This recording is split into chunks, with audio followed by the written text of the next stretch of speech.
जंग के बीच यूक्रेन को बड़ी राहत देने वाली खबर है और ये बड़ी यहाँ पर एक ऐसी खबर है जो दिखाता है कि कैसे पोलैंड और यूक्रेन को और ताकत देने जा रहा है और उसकी एयर पावर को और मजबूत करने जा रहा है। यूक्रेन को पोलैंड 4 MiG-29 फाइटर जेट देने जा रहा है। पोलैंड के राष्ट्रपति आंद्रेस डूडा ने यह बड़ा ऐलान किया है। चारों MiG-29 जल्द यूक्रेन को सौंपे जाएंगे, यह आंद्रेस डूडा ने कहा है। अब F-16 देते देते ये MiG-29 पर आ गए हैं। सवाल है कि ये 4 MiG-29 यूक्रेन की कितनी मदद करेंगे, तो हमारे एक्सपर्ट बताएंगे, लेकिन इसके बारे में जानकारी क्या रही पहले ये देखिए। खबर क्या है, यूक्रेन को MiG-29 फाइटर जेट देगा पोलैंड। फिर क्या होगा, 29 MiG-29 दिए जाने हैं, पहली बार में 4 विमान दिए जा रहे हैं। पोलैंड के पास कितने MiG-29 हैं? करीब 1 दर्जन MiG-29 फाइटर जेट हैं, तो बाकी और कहां से आएंगे? बाकी दूसरे देश उनकी मदद कर सकते हैं। यूक्रेन को फाइटर जेट देने वाला पहला नेटो देश हो जाएगा पोलैंड, अगर ये MiG-29 जो कहा जा रहा है वो पहुंच जाए, क्योंकि बातें बहुत आती है कि हम ये देंगे, हम F-16 देंगे, लेकिन अभी तक कोई F-16 यूक्रेन पहुंचा नहीं है और अब MiG-29 पर बात शिफ्ट हो गई है।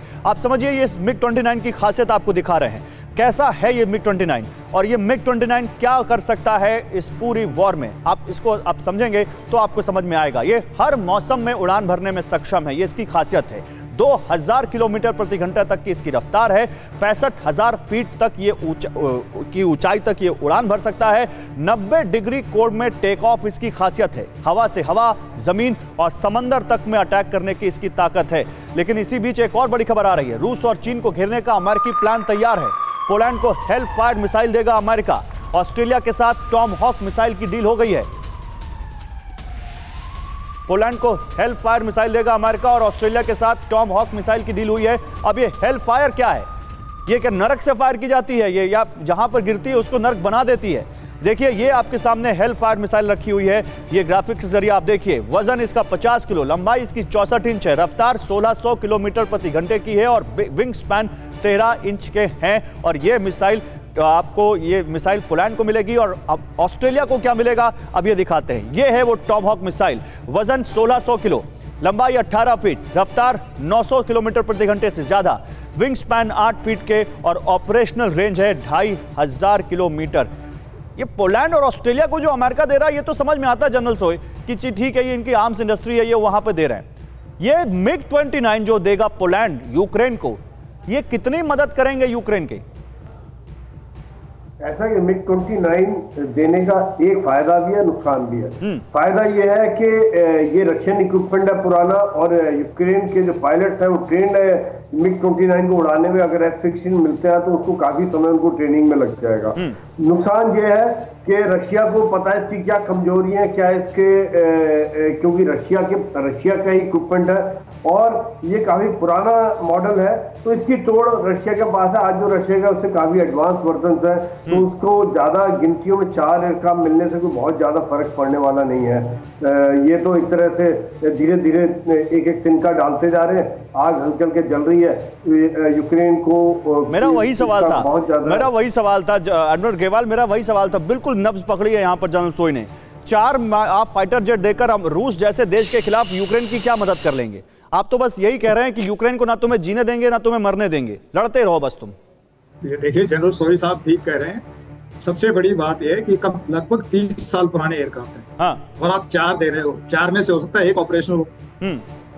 ऐसे एयरक्राफ्ट आपको रशिया में कहीं भी किसी भी एयरफील्ड पर साइड में जंक यार्ड की तरह खड़े मिल जाएंगे। MiG-21, 25, 29 ये कोई बड़ी मदद नहीं करेगा, ये सिर्फ गिनती है और प्रोपेगेंडा में ऐड करता है। दूसरी बात मैं आपको बताऊं, कलिनिनग्राड जो एक्सक्लेव है उसके 2 तरफ पोलैंड आता है, एक तरफ 3 तरफ पोलैंड आता है, एक तरफ लिथुआनिया आता है। बिल्कुल। तो पोलैंड के आसपास रशिया की टेरिटरी है और वो बहुत बड़ा स्ट्रेटेजिक बेस है। बिल्कुल।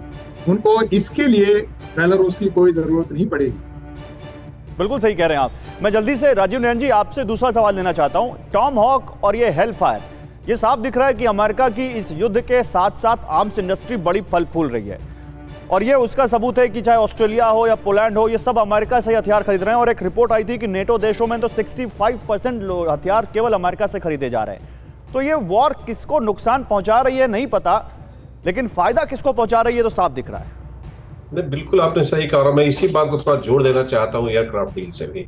लेकिन थोड़ा सा अभी आज जो खबर आई है कि स्लोवाकिया भी करीब करीब 13 इस MiG-29 देने जा रहे हैं। उसने उसके भी राष्ट्र प्रधानमंत्री ने घोषणा कर दी है, तो कुछ और आएंगे। लेकिन जो सबसे महत्वपूर्ण बात है जिसका कि आपने भी जिक्र किया, इन सारे हथियारों में यहाँ तक कि एयरक्राफ्ट जो MiG-29 है वो गिफ्ट करने जा रहे हैं, और बदले में पोलैंड चाह रहा है कि यूएस उसे F-35 दे और साउथ कोरिया से वो FA-50 का डील कर रहा है। तो इसका मतलब कि पुराने वेपन्स को जो अभी सब कोई बात की उसको डिस्कार्ड करके और नए हथियार लेने के लिए सालों से कोई वॉर हुई नहीं, सबके वेपन्स पुराने हो गए, सबके फाइटर जेट्स पुराने हो गए, तो यूक्रेन को बहाना मदद देने के बहाने जनरल शोइगु मुस्कुरा भी रहे हैं। अपना जो ये जंग है ये निपटाओ और फिर अपना जो आर्सेनल है उसको फ्रेश बनाओ, उसको नया बनाओ, उसको मॉडर्न करो और यूक्रेन को मदद के नाम पर ये सब कबाड़ उसके यहाँ खपा दो।